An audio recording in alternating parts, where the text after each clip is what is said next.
Good morning from Patty's Garage. This morning, we're going to begin the process of replacing the lower link bushings back right back here. There's one on this side of the lower link control arm, and then one on the other side.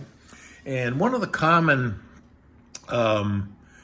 issues that are found on Bugeye Sprites is how this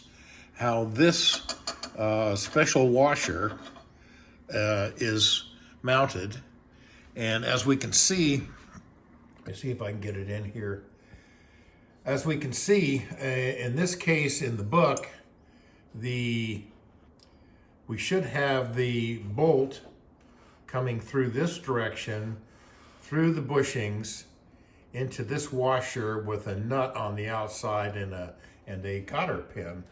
And when we take a look at Wally's suspension, we have this mounted backwards. In other words, we don't have the nut on this side, and this washer is not the correct one for fitting on this side of the bushing.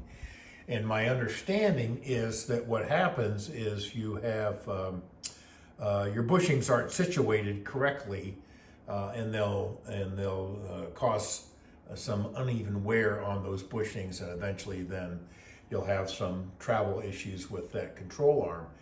And so Wally, this is the way I received Wally, haven't made any changes. So that was mounted backwards in reverse. And when I redid Scarlett's, I mimicked this one, Wally, and so it's incorrect as well. So today I'm going to begin the process of removing those bushings and replacing them with new. Let me zoom back a little bit. And to begin that process, I'll need to remove this spring, take the tension off of that so that I think I can leave all of this in place once the tension is off of the lower control arm due to the spring, and that should give me plenty of leeway to just replace each of those bushings without having to do any more dismantling of the front part of the brakes and shock absorber arms and so forth. So first step is to get the tire off and get the spring out.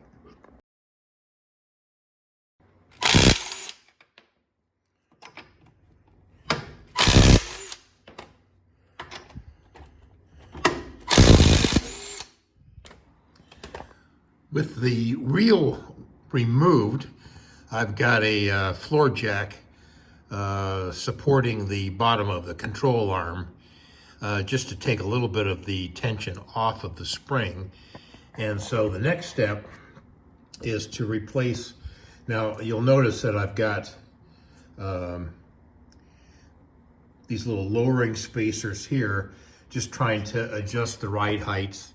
So those normally this spring plate at the base of the spring would be flush up against the lower control arm. So what I need to do is one by one replace these existing bolts with longer bolts so that I can gradually lower that retaining plate at the base of the spring and remove the spring.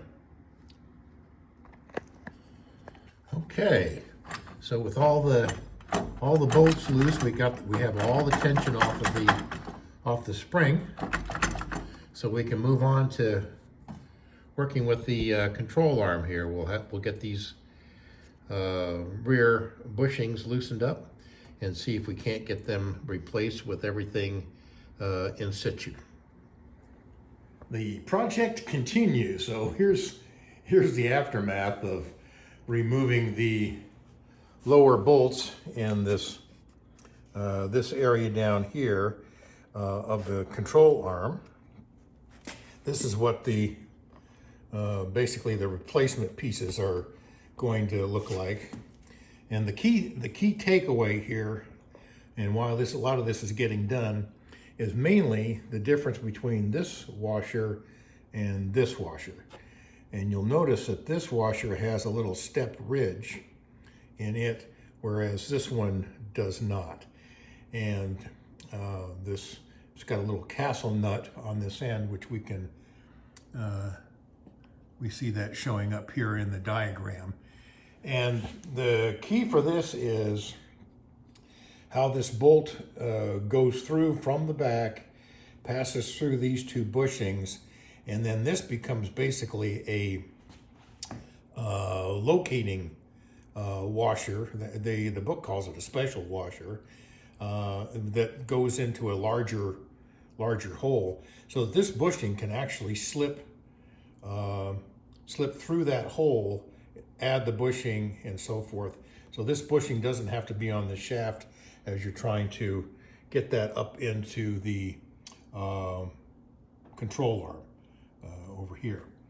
Actually, it's on the frame. This part has to go up into a frame, so that bushing rides on the outside of this, the lower end of that arm, and that gets pretty darn tight in there. So having the ability to slip this in from the outside is really helpful. So here's kind of a close-up of what I'm talking about. This is that ridge, and that'll actually slip into a hole on the outer portion, the part that you'd be able to see once you lift the bonnet and look down at your suspension. You'll actually see this and that castle nut. If you're looking at this end or something similar, the reproduction doesn't really, it has like a little domed area on that. If you're looking at that, this is on backwards. So here we are at the front of the car, and we're looking at the frame where the control arm. Let me see if I can lift that up there at all. So the control arm, this part right here. Move that down before we lose it. If your suspension on a Bugeye looks like this, or it has a little dome thing in here, you're in the wrong position, because what can happen is this area can wiggle, and this is meant to be mounted from the back, and from the back there's a hole that's just large enough for this bolt to go through, and so that locates it firmly in the back. Now, if you use the correct kind of a step washer, let me get that in position. If you're using the correct step washer, that bolt will pass through and a castle nut will go on this end, but that little ridge now firmly locks this washer into place and locates it. So that will help. If you do that, that'll help prolong your rubber bushings, and that's just the way it was designed. So that's why we're taking these out and putting the new ones back in. Now, before I reinstall these, I'm going to clean up these shafts.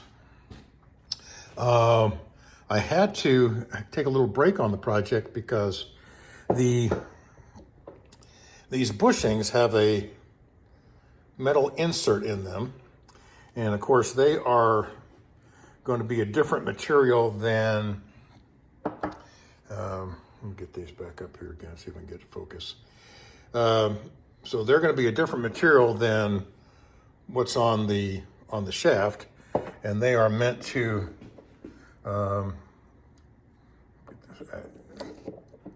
so they just, they slip on that way.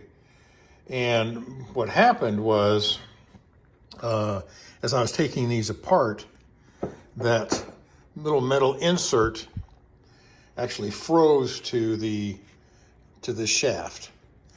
And so I had tried to use my little Burns-O-Matic torch. That couldn't get it done, so I went over and visited my good friend Tom Robinson, who got out the torch and we managed to superheat that that shaft and get that off of that.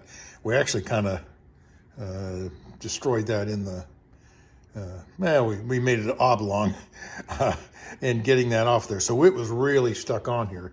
So I guess I would say top tip on this is once these get cleaned up, give them a quick little, either with a Scotch pad or a little piece of sandpaper, we'll get them cleaned up. And then I'm going to use some anti-seize on that, because I believe these are this interior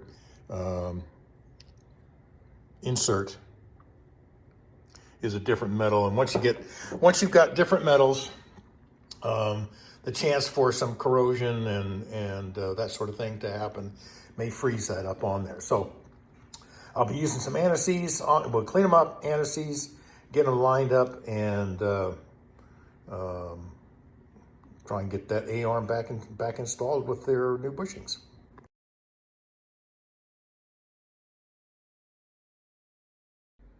And we've got a light coating of our anti-seize copper grease on the shaft, and so when the bushings slide over that, everything will get nice and coated, and we won't have a problem with that seizing up again. So here we have we're looking at the inside of the A-arm and the correctly mounted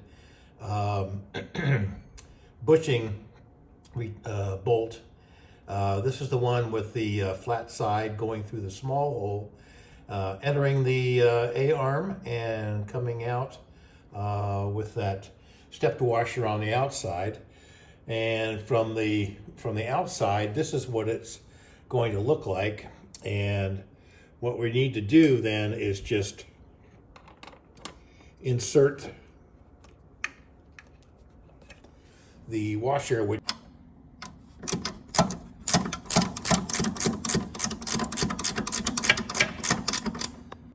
All right, we've got the split pin mounted in.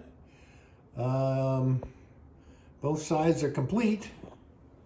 So that's a job well done.